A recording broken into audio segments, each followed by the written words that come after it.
Good afternoon students. आज हम लोग पढ़ेंगे maths chapter 6 lines and angles, ठीक है। और इसमें एक्सरसाइज जो 6.2 है उसको चलिए तो we will study about the chapter line and angles of class 9। Okay, first question is in the figure find the values of x and y and then so that A B parallel C D. ठीक है, तो figures को आप लोग अच्छे से देख लो। ये है फिगर, ठीक है। इसमें क्या दिया हुआ है, ए बी जो है पैरेलल है सी डी का, ठीक है। और वैल्यू दे दिया है कुछ, जहाँ पे एक्स और वाई का हमको वैल्यू निकालना है। तो in the figure a transversal intersect two lines A B and C D such that एक ट्रांसवर्सल इंसेक्ट लाइन गया है, देखिए, ठीक है। ये वाला जो लाइन है ये वाला, ठीक है। और यहाँ पे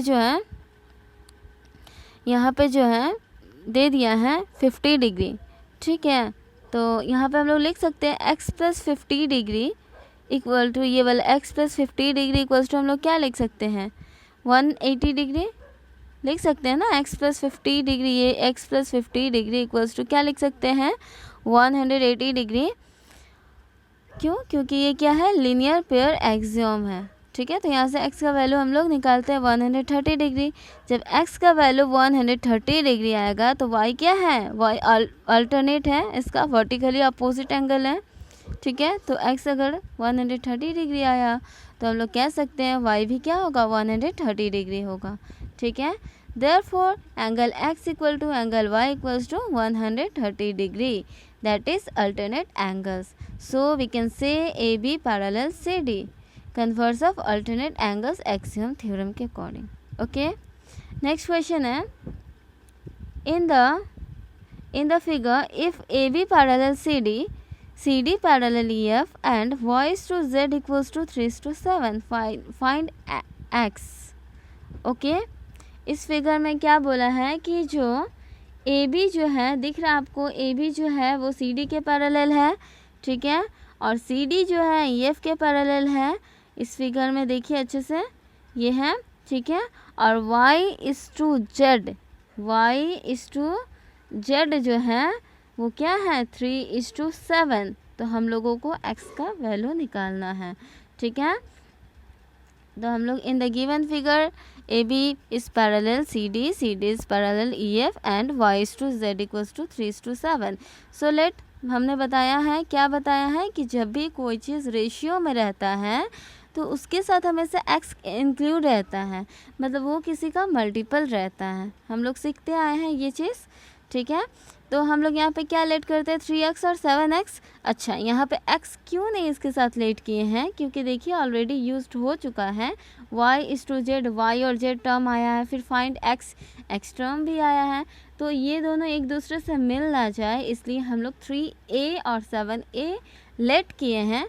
आप a की जगह पे p, m, q whatever you can choose, ठीक है, कुछ भी लेट कर सकते हैं। x नहीं किए हैं क्योंकि यहाँ पे वो उसके साथ मिल जाएगा, ठीक है। तो हम लोग लेट कर लेते हैं y equals to 3a and z equals to 7a, ठीक है। तो हम लोग यहाँ से क्या लिख सकते हैं DHI इक्वल्स टू DHI, ठीक है। फिगर में देखिए DHI इक्वल्स टू y, क्यों y, इस फिगर में देखिए अच्छे से,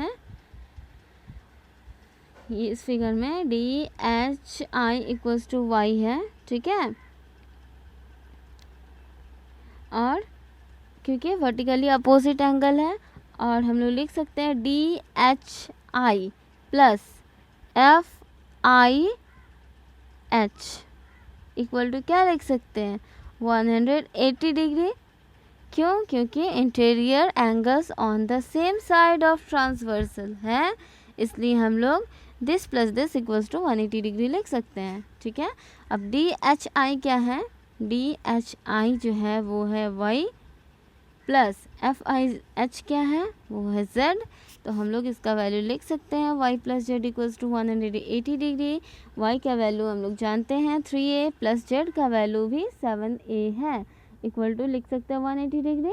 now we get the value A is 18 degree. Okay, now putting the value of A in Y and Z, we get Y equals to 3A था ना, तो 3A 3 के साथ A इंटू में है, यानी कि 3 इंटू A का वैल्यू 18 आया, तो 3 into 18 equals to 54 and Z equals to 126 degree. Okay, now x plus y equals to 180 degree. ठीक है, होगा 180 डिग्री. तो x प्लस वाई का वैल्यू 54 बैठा दिए हैं, तो x का वैल्यू 126 डिग्री निकल गया. तो हम लोगों का यही पूछा था x इक्वल टू कितना है, तो x equal to 126 degree answer. ठीक है, नेक्स्ट 3 नंबर क्वेश्चन में बोला है कि in the figure if A B is parallel C D, E F perpendicular C D. Perpendicular you know, perpendicular means 90 degree होता है. देखो फिगर में ई एफ जो है वो सी डी पे परपेंडिकुलर है. क्यों? क्योंकि देखिए यहाँ पे 90 डिग्री बना रहा है ये यहाँ पे. ठीक है, यहाँ पे ये क्या है, ये 90 डिग्री उसके साथ बना रहा है. ई वाला ई जो है 90 डिग्री बना रहा है. ठीक है, और जी ई डी क्या है, इक्वल टू 126 डिग्री है. Find A G E F and F G E. तो हम लोग इन द गिवन फिगर में हम लोग देखते हैं ए बी जो है सी डी के पैरेलल है, ई एफ जो है परपेंडिकुलर सी डी पे है, और G E D equals to 126 degree है. तो A G E equal to L G E लिख सकते हैं. फिगर में देखिए A G E equals to क्या, एल जी ई. ठीक है, लिख सकते हैं ना.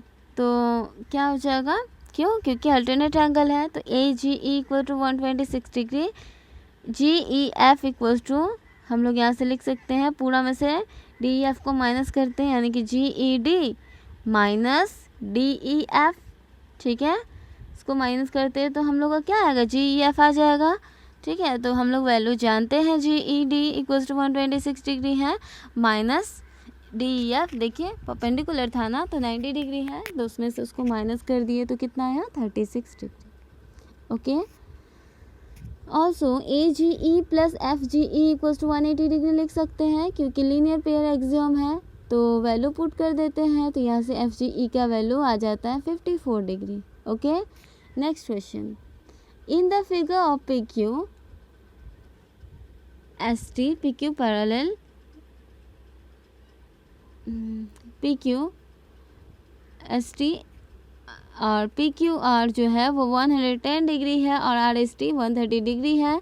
तो फाइंड करना है हमको क्यू आर एस. ठीक है, तो extend P Q to Y. P Q जो है उसको हम लोग एक्सटेंड करते हैं, मतलब आगे बढ़ाते हैं वाई तक. देखिए नीचे वाले फिगर में, इस फिगर में देखिए डॉट डॉट डॉट करके बढ़ा दिया है. ठीक है, और क्या है कि हम लोग उसको एक्सटेंड कर दिए, और एल एम जो है वो एस टी का पैरेलल है.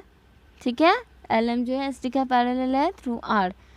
आर से लेके एल एम हम लोग एक्सटेंड किए हैं, तो हम लोग कह सकते हैं ना कि जो एल एम है वो क्या है, एस टी का पैरेलल है. ठीक है, और T S X equal to Q X S लिख सकते हैं, क्योंकि अल्टरनेट एंगल है. So Q X S equal to 130 degree. ठीक है, दिया हुआ है, और यहाँ पे हम लोग जानते हैं Q X S plus R X Q equal to 180 degree होगा. क्यों? क्योंकि लीनियर पेयर एक्सियम है. तो यहाँ से आर एक्स क्यू का वैल्यू निकाल लेते हैं, हमको क्यू एक्स एस का वैल्यू पता है, तो पुट करके 50 डिग्री निकाल लिए. अब हम लोग जानते हैं पी क्यू आर जो है वो इक्वल है क्यू आर एम के. क्यों? क्योंकि अल्टरनेट एंगल है, इसलिए Q R M equals to 110 degree. ठीक है, दिया हुआ है ना, देखिए फिगर में. और फिर जाके angle R X Q equals to angle X R M, alternate angle है, और एक्स आर एम यहाँ से हम लोग का 50 डिग्री आ गया. ठीक है, क्योंकि ऊपर में देखिए आर एक्स क्यू का वैल्यू 50 डिग्री आया था, दोनों इक्वल है, इसलिए एक्स आर एम भी क्या हो जाएगा, 50 degree. Now Q R S हम लोग निकालते हैं, सेम टोटल में से एक्स आर एम को माइनस कर देते हैं, Q R M minus angle Q R X R M. ठीक है, तो हमको वैल्यू पता है 110 माइनस 50 डिग्री यानी कि 60 डिग्री क्यू आर एस का वैल्यू आ गया. ठीक है, नेक्स्ट क्वेश्चन है. In the figure if A B parallel C D A P Q 50 degree and P R D equals to 127 degree, find x and y. ठीक है, figure में देखिए क्या दिया हुआ है, तो हम लोग लिख दें इन द गिवन फिगर. क्या लिखे? In the given figure A B जो है वो क्या है, सी डी के पैरेलल है, ए पी क्यू 50 डिग्री है, पी आर डी 127 डिग्री है, और हम लोग लिख सकते हैं ए पी क्यू जो है वो क्या है, वो A P Q plus angle P Q C equals to 180 degree. क्यों? क्योंकि pair of consecutive interior angles are supplementary. Supplementary complementary हम लोग लास्ट ईयर ही पढ़े थे। कम्प्लीमेंट्री क्या होता है 90 डिग्री, सप्लीमेंट्री 180 डिग्री। ठीक है, तो यहाँ पे वैल्यू पता है पी क्यू का 50 degree plus P Q C equal to 180 degree. P Q C का वैल्यू 130 डिग्री निकला यहाँ से। Now P Q C plus P Q R equal to 180 degree लिख सकते हैं। क्यों? क्योंकि ये क्या है, ये लीनियर पेयर एक्सियम है। सो हम लोग वैल्यू सेम पुट करते हैं, पी क्यू आर को हम लोग एक्स लेट कर लेते हैं, तो एक्स का वैल्यू 50 डिग्री आता है। ठीक है, अब हम लोग जानते हैं एक्स प्लस वाई जो है वो 127 डिग्री है। क्यों? ध्यान से देखिए, ये इस फिगर में क्या है, x plus y equal to 127, ये जो है इसके इक्वल नहीं होगा। क्यों? क्योंकि एक्सटीरियर एंगल जो होता है, exterior angle of a triangle जो होता है is equals to the sum of two interior opposite angle, हम लोग पढ़े थे।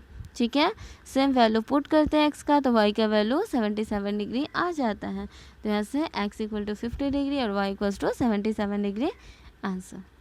ठीक है, now last question is in the figure P Q and R S are two mirrors placed parallel to each other, and incident ray AB strikes the mirror PQ at B. The reflected ray moves along the path BC and strikes the mirror RS at C, and again reflects back along CD. Prove that AB parallel CD. ठीक है, figure देखिए यहाँ पे क्या बोला है कि जो हम लोग ये जो एट द पॉइंट B जो है, B से हम लोग अगर BE जो है BE ड्रॉ जो किए, BE draw BE perpendicular PQ पे क्या है, PQ पे जो BE है वो क्या है, वो परपेंडिकुलर। इस फिगर में देखिए BE जो है, ये वाला लाइन जो है वो PQ पे क्या है, परपेंडिकुलर है।